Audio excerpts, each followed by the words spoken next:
Freshman Democratic Congresswoman Ilhan Omar of Minnesota is being smeared as an anti-Semite for her completely logical comments about how much influence the Israel lobby has on our Congress. This is an insidious, repulsive pattern by the right and the center and even the Democratic elite that has been used to smear critics of Israel, notably Muslim critics in power. So what did she say that was so wrong? Well, freshman Democratic Representative Ilhan Omar of Minnesota is facing backlash after suggesting Republican support of Israel is fueled by donations from the American Israel Public Affairs Committee, AIPAC, a prominent pro-Israel group. How could she? Even when on AIPAC's own website they explicitly state that they want donations for their congressional club to influence Congress. How could she? And what was her grave sin? Responding to a tweet by Glenn Greenwald that highlighted Republican leader Kevin McCarthy's threats to punish Omar and Congresswoman Rashida Tlaib for supporting the boycott, divestment, and sanctions movement against Israel with, "It's all about the Benjamins, baby," and then a simple AIPAC to another tweet. So let's just get this out of the way right now. Criticizing the state violence that Israel is committing towards the Palestinian people is not anti-Semitism, you disingenuous hacks. It's common decency. It's the humanitarian position. It's the United Nations position. And secondly, perhaps more importantly, pointing out that AIPAC and other pro-Israel groups have a disproportionate influence in Congress is not anti-Semitic.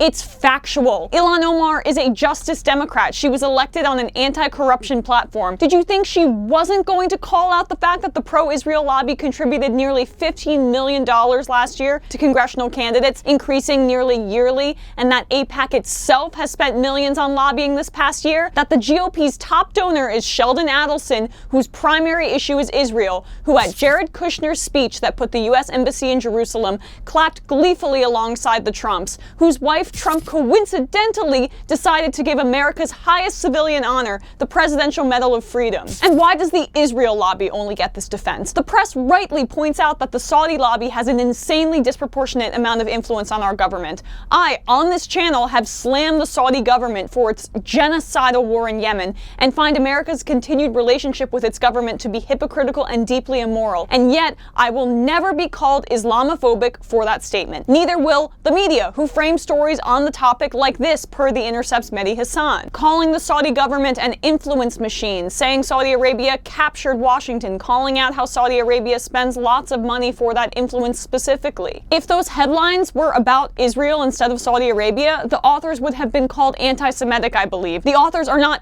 ever called Islamophobic for headlines like that, and they shouldn't be, because it's true that both the Saudi and Israeli governments have a corrupting influence on our government, a corrupting influence that causes the US to aid and abet human rights atrocities by both governments. But only one of those countries has a lobby behind it that can smear you as a bigot if you are critical of them, and they have scared nearly the entire Senate into voting for bills like this. The Senate passed a bill last week that encourages state governments across the United States not to sign contracts with supporters of boycotts against Israel and its settlements in the occupied West Bank. The bill, which passed easily with 24 Democrats voting for it, would penalize supporters of the boycott, putting the economy of a foreign nation over the First Amendment rights of American citizens. And you're telling me that Ilhan Omar is an anti-Semite for calling out things like that? We're rightly allowed to call out the influence of Wall Street, of the NRA, of big oil, big pharma, and the Saudi government on our own government. But the Israel lobby, who has bipartisan support, is completely shielded for fear of being smeared as an anti-Semite. No way. We cannot let that happen. And when the Democratic Party says that they want to elevate people of color and their voices,